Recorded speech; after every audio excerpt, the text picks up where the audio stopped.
और अंग अलग होने लगेंगे। तो जैसे ही व्यान कम होता है, सड़ने की प्रक्रिया शुरू हो जाएगी। योग में ऐसी पद्धतियां हैं जहां हम चाहते हैं कि सभी सातों लगभग एक साथ ही निकलें। हम 1-1.5 घंटे के भीतर ही चले जाएं। सामान्य मृत्यु की स्थिति में ये उस व्यक्ति की उम्र पर निर्भर करता है कि कोई खास शरीर कितना जीवंत है। उस आधार पर इसमें लंबा समय लग सकता है। जब मैं लंबा समय कहता हूँ तो इसमें 14 घंटे तक लग सकते हैं। व्यान को शरीर छोड़ने में 14 दिन तक लग सकते हैं।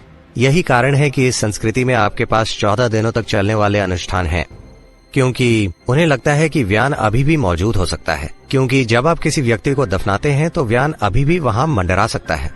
तो 14 दिन तक। यही कारण है कि 1-1.5 घंटे के भीतर इस संस्कृति में ऐसा नियम था।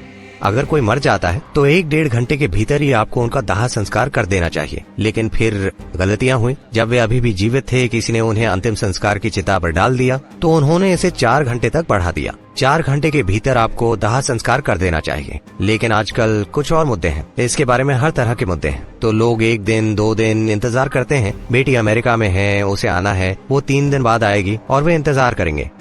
लेकिन ये सोच उसके लिए है जो मर चुका है। हमें ये समझना चाहिए। आप लोगों को मरा हुआ डायग्नोज नहीं करते, आप उन्हें मरा हुआ घोषित करते हैं। ठीक, इसमें अंतर है। तो जब आप उन्हें मृत घोषित करते हैं तो आपके लिए वो मर चुके होते हैं। जहां तक उस व्यक्ति का सवाल है, एक तरह से उसके साथ जो हुआ है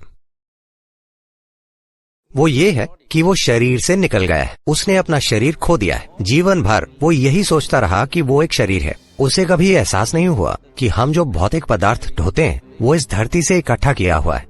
उसने कभी इसका एहसास नहीं किया। जब वो अचानक शरीर से बाहर खिसक जाता है तो वो शरीर के आसपास मंडराता है, क्योंकि उसने अपनी भेदकारी बुद्धिमत्ता खो दी है। एक बार जब आप शरीर छोड़ देते हैं तो भेदकारी बुद्धि मौजूद नहीं होती, तो वो उस शरीर के आसपास मंडराता है। तो इस संस्कृति में हमने कहा कि जिस क्षण हम निश्चित हैं कि कोई व्यक्ति पक्के तौर पर मर चुका है तो आपको तुरंत उसका अंतिम संस्कार कर देना चाहिए, क्योंकि ये उस मृत व्यक्ति के लिए अच्छा है, ताकि उसे पता चल जाए कि खेल खत्म हो गया है। और ये जीवित लोगों के लिए भी अच्छा है। आपने देखा होगा कि अगर कोई व्यक्ति जो आपको बहुत प्रिय है मर जाता है और उसका शरीर यहाँ पड़ा है तो आपको मतिभ्रम होता रहता है। हो सकता है कि वो बस सो रहे हों, हो सकता है कि वो उठ बैठे, और हो सकता है कि कोई चमत्कार हो जाए, शायद कुछ और हो जाए। ये अनावश्यक रूप से चलता रहेगा।